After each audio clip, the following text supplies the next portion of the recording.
Brendan, first of all, anything further on new contracts for Jordan Ibe and Martin Skirtle? Do you expect them to be done before the end of the season? No more news on that, Vinny. I think both are still in talks with the club. And how's Daniel Sturridge, and what chance has he got of playing again this season? And how's he been affected mentally by the ongoing injuries that he's had? It's been difficult for Daniel, of course.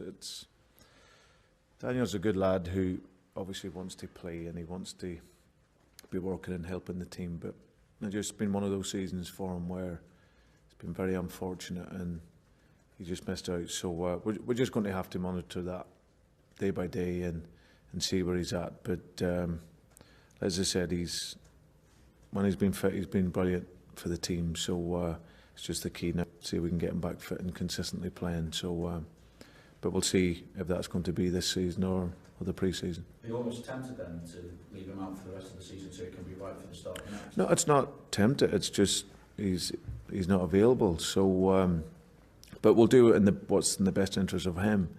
You know, we have to protect Daniel, make sure he's going to be here over the next numbers of years, playing and playing to the level that we all know he can. Is it a case of must win now as well to have any chance at top four? Yeah, I think all the games now that's our target. Going into every game, it'll be a tough game away at Hull. They had a good result at the weekend, but for us the idea is to go in and see if we can get the victory and just keep putting as much pressure as we possibly can on the teams above. Yeah. Brendan, clearly you were pleased after the West Brom game with the performance, but does it look like a missed opportunity now with United's result yesterday? Well, only control yourself. That is all you can do. And of course, when we dominated the ball so much as we did, then of course we'd expect to win that game. But it wasn't to be. It's obviously been a problem for most of the season for us in terms of our goals. So, I was pleased in terms of how the players applied themselves in the game, and in particular second half. I thought first half we had good possession, but needed to speed up our game, and then I thought second half we were relentless really in our pressure, but just couldn't get that final breakthrough. So hopefully we can take that performance in and score the goals that matter. Memphis Depay, Christian Benteke, Danny Ings names again linked with the club. Is it going to be the attacking area of the side that'll have the most attention in the transfer market, with you mentioning the problem with goals as well? Well, there's all names that's always associated with Liverpool, so it's not a surprise, but it's certainly an area that we need to address come the summer again. I think that's important. Like I said, we've already got a top class striker here in young Daniel, who's an outstanding player, and we have him fit, but he also needs help as well. And I think if you look at the numbers in terms of where we're at, at the same point last year, after 33 games we had 47 goals. This year, same point last year, after 33 we had 90. So you're nearly talking about 100% deficit in terms of the goals. So that's something that is clear. Defensively we've been strong. Obviously, despite what people want to write and say, we had a 14th clean sheet. You want to get Chelsea, Southampton that sit above that. Top 5 defensively in the league. So those areas of the team have been addressed, but obviously the critical area, which was the case when I first came in here, was about goal scoring, and that's something that we'll need to improve. Obviously, all victory against Crystal Palace has given them a good chance of survival now. Just how dangerous an opponent can they be? And looking at that result this weekend. Yeah, no, it's a difficult game. We had a disappointing performance up there last year, but they're a good side. They've got good players. Their threat, the two boys up front, play 3-5-2, so not a lot of space in the final third. So you've got to be patient to break them down, and obviously they get good passers in midfield with Tom Huddleston, who's a wonderful passer of the ball. So we respect them and know that it'll be a difficult game. Brendan, as you approach the final few games of the season and the setbacks that you've encountered this season, what with not having your main striker available to you, is it just about not so much training now, the mentality to have this strong finish that you're looking for? Well, the team is, as I said, is set up for that. In the last couple of seasons, it's finished strong, and that's always good for any team to finish the season as strong as you can and build that momentum going into next season.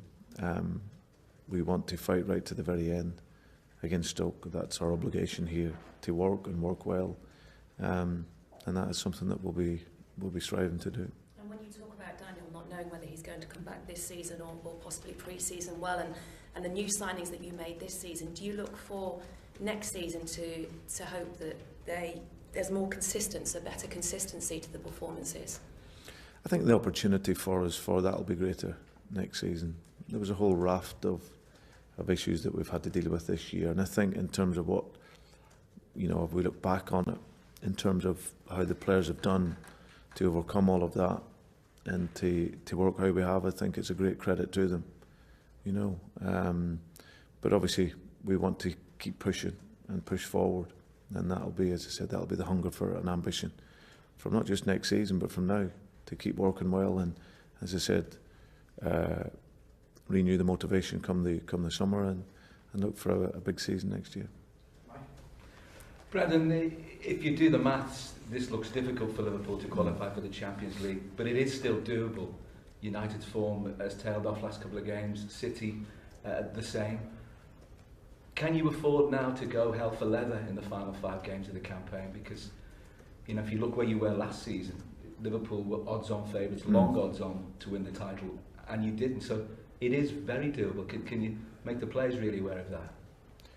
I think we've set our sort of new goals for the remainder of the season, and for us it's really focusing on the performance level and in order for us to win. And if we can win the games, then that automatically will put pressure on. As I said, the teams above us, Manchester United, who are sitting fourth, they obviously, of course, have the clear advantage, but you can only affect that by winning games, and that'll be our idea, starting with our first game tomorrow evening. So we can do that, gets it down to 4 points. We see Man United got West Brom at the weekend. We see how difficult it can be to play against Tony's team. So, as I said, we just can only really focus on ourselves. But like we've seen last year, there's lots of changes can take place in the last 5 games or so. And we just have to be prepared to give everything to finish as high as we can. Jordan Ibe hit the woodwork at the weekend. He was a big miss, wasn't he, when he was out through injury? And that's unusual for somebody who's only played so few games. How important is he going to be to the new Liverpool that you're planning to build? Well, he's very important because he's direct and he wants to create goals and score goals. And that is how we've worked over a couple of years, and it's epitomised by the style of the team, is to be aggressive in attack and create chances and score goals. And he's very much a young player that gives us that. I think you've seen since he's come back into the team from his loan period, he's been really exciting, and as I said, has wanted to work well. He obviously had the spell-out injury in it, and we did miss him. Just that pace and penetration, but he's still got a long way to go in his development, young Jordan. But he's made some exciting steps at first. And his game understanding and maturity again is unusual for somebody. If you look at how old he is and how many games he's played. Yeah, he's a very good footballer. He loves football, and he watches a lot of football, and he takes on board the concepts and principles of the game. But he's also got this natural talent. You mustn't forget that. He's a real, he's not the type of boy you want to overcoach either. He has to know he's functioning in the team. But he's got a beautiful balance where he can go either way. He's super fast. And his technique's very clean. He's got lovely technique. He could play as a midfield player because he passes the ball really well, and as I say, good idea of the game. But he's one of those players. He loves to be wide. He loves to be in the duel, and as he gains more games and experience of playing at a great club like this here, then he'll only get better. Chris, Brendan, just on focusing your things in the PFA team of the year yesterday, do you think that was a fitting reward for the season he's played? Yeah, it's fantastic for him that we all know what he's given to the team since he's come to here in the last couple of seasons. But it's also nice for him that other players recognise that as well. And for him to be in there is obviously a great host of players that are in there with great quality, and he sits well placed in amongst that. So delighted for him, been absolutely brilliant his time here, and this season he's been a real catalyst for us. Final question for Brendan. Brendan, what do you make of the planned fans boycott of this game over the ticket prices for it?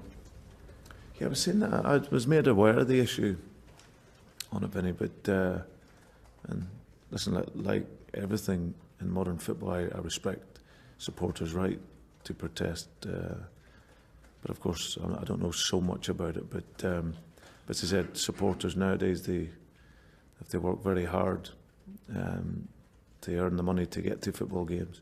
So as I said, I respect their right to protest.